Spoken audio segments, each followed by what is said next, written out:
দুর্যোগের বিষয়ে প্রশ্নটা করব মাননীয় দুর্যোগ ব্যবস্থাপনা এবং ত্রাণ মন্ত্রণালয়ের মাননীয় মন্ত্রীর কাছ থেকে আমরা একটা জানবার বিষয় আছে। আসলে কি আমাদের বাংলাদেশের যে দুর্যোগের যে ম্যাপ সেটা থেকে কোনো ধরনের পরিবর্তন এসেছে? কারণ আমরা দেখলাম যে দুর্যোগ মন্ত্রণালয় থেকে বরাদ্দ করা হলো, সে বরাদ্দটা 30 এপ্রিলে হয়েছে, সেটা শুধুমাত্র সরকারি দলের যারা আসন প্রাপ্ত হয়েছেন তাদের আসনগুলোতে শুধু বরাদ্দটা দেওয়া হয়েছে, বিরোধী দলের যারা আছেন তাদের কারোতে বরাদ্দগুলো দেওয়া হয় নাই। যদি এরকমটা হয়ে থাকে যে বাংলাদেশের আসলে দুর্যোগগুলো যখন আসবে তখন শুধু সরকারি দলের যে আসনগুলো আছে সেখানেই দুর্যোগগুলো আসবে, বিরোধী দলের যে আসনগুলো আছে সেখানে দুর্যোগগুলো আসবে না, তাহলে হয়তো একভাবে হতে পারতো। কিন্তু দুর্যোগগুলো যখন আসে মাননীয় মন্ত্রী মহোদয়, তখন কিন্তু আপনার আসনেও আসে, তখন আমাদের আসনগুলোতে এই দুর্যোগগুলো আসে, তখন কিন্তু আমরা সবাই কিন্তু সাফারার হই। এবং এই যে বরাদ্দগুলো আসে এটা কিন্তু সরকারি দল বিরোধী দল এই বিভাজন করে এই দুর্যোগগুলো আসে না।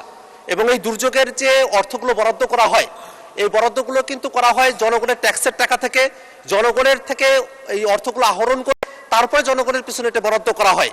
কিন্তু আমরা দেখলাম যে গত 30 এপ্রিলে যে বরাদ্দটা করা হয়েছে 85 লাখ টাকা করে এবং 90 টন করে চাল গম, সেটা শুধুমাত্র সরকারি দলের যারা এমপিরা আছেন বা সরকার দলের যে আসনগুলো আছে সেখানেই সেটা বরাদ্দ করা হয়েছে। কিন্তু বিরোধী দলের কোনো আসনেই এই অর্থ এবং এই যে চাল গম সেটা বরাদ্দ করা হয় নাই, যেটা বিরোধী দলের আসনে যেসব সাধারণ নাগরিকেরা আছেন তাদের প্রতি চূড়ান্ত বৈষম্য। এবং 24-এর পরে এরকম বৈষম্যমূলক কোনো নীতি বাংলাদেশে চলতে পারে বলে আমরা মনে করি না।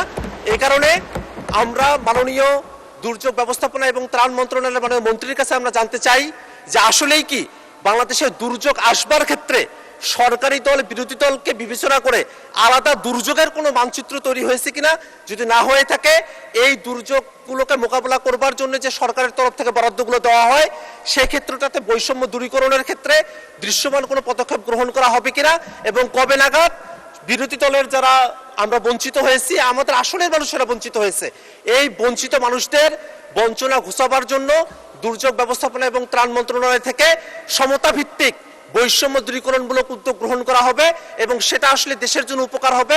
সে ধরনের পদক্ষেপ কবে গ্রহণ করা হবে সেটা আমরা মাননীয় মন্ত্রীর কাছে জানতে চাই। মাননীয় সদস্য, আপনাকে ধন্যবাদ। মাননীয় মন্ত্রী, ভেরি ফান্ডামেন্টাল কোশ্চেন একটা, if it is true and fair, আপনি দয়া করে একটু উত্তর দেন, আমরা সকলেই শুনি। ধন্যবাদ আপনাকে। মাননীয় স্পিকার, আপনাকে ধন্যবাদ। মাননীয় সদস্যকে ধন্যবাদ। আমাদের মন্ত্রণালয় থেকে তো বিভিন্ন প্রকারের কার্যক্রম পরিচালিত হয়। উনি স্পেসিফিকভাবে যে কথাগুলো উত্থাপন করেছেন, দুর্যোগের নানাবিধ কার্যক্রম আমি একটু আলোচনা করেছি যে আমরা বন্যা আশ্রয় কেন্দ্র করি, ঘূর্ণিঝড় আশ্রয় কেন্দ্র করি।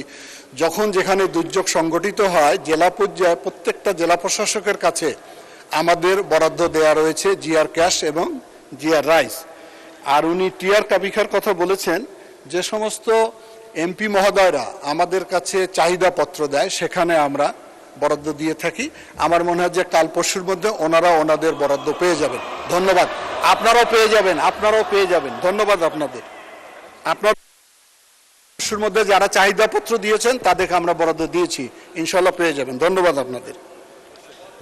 ধন্যবাদ মাননীয় মন্ত্রী।